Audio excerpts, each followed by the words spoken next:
on my way in San Francisco to the car wash at 1:30 in the afternoon, and I was the victim of a gunshot wound to the head by people having an argument on the street. One pulled out a gun to end the argument and missed his intended target and hit me.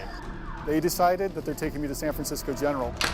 When we arrived and the ambulance pulled into the emergency room and wheeled me into that trauma center, and I started really getting afraid, and one of the nurses said, "Now's the time to feel safe. You're here. You made it here. You'll be okay."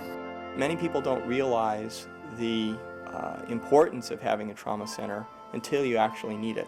So most people don't realize that if they get injured, they're going to be brought to this hospital. That when the president comes and visits the Bay Area, if he is injured, that he will be brought to this hospital.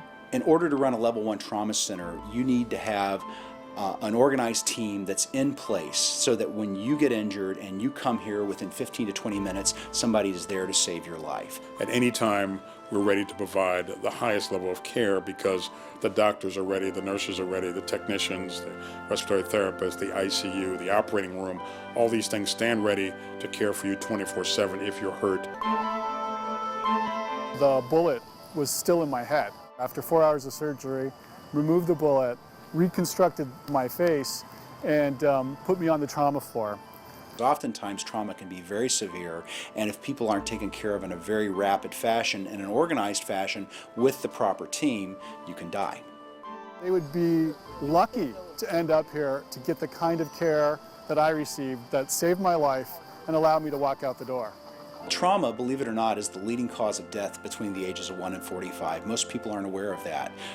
It remains a silent epidemic, and it's what, if you're under the age of 45, will likely kill you. I was in an accident about 2 years ago, a day after Christmas, and here I was crossing the street and saw no cars, and there was a green light, and I started crossing, and all of a sudden I heard a smack, and the car ran right into me, and I went into the windshield.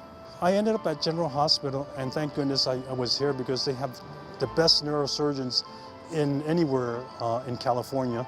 And I was fortunate that they were here because they did an 11-hour operation that basically saved my life. What makes a trauma system is its integration from the time that the patient's picked up by the ambulance to the time the patient's completed their rehabilitation. And all of the expertise that's required for that to happen involves multiple specialties, multiple practitioners, and it exists here at San Francisco General Hospital. We're not just a group of doctors, but we're also a group of pioneers. Most of us are academic physicians, and so we're not only practicing trauma medicine, but we're leading and pioneering new advances in trauma medicine. I was in my city vehicle, and I had brake failure, and causing me to hit a truck. So the San Francisco Fire Department came and got me out of my vehicle and rushed me to San Francisco General Hospital. My ovary was removed. I had blood transfusions. I had lacerations in my liver, and I lost 40 centimeters of my small intestine. San Francisco General saved my life. We do save lives here. I mean, that's really one of the great joys of what we get to do. To save somebody's life is really a remarkable thing, and I think it's really a great honor to actually be in a position where I could provide the level of care that I could save someone's life. Until you actually come through the doors as a patient or a volunteer, or you're exposed to San Francisco General Hospital, you may not recognize that this is really your hospital.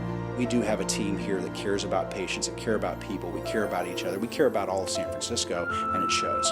We are the heart of the city, which is really exciting.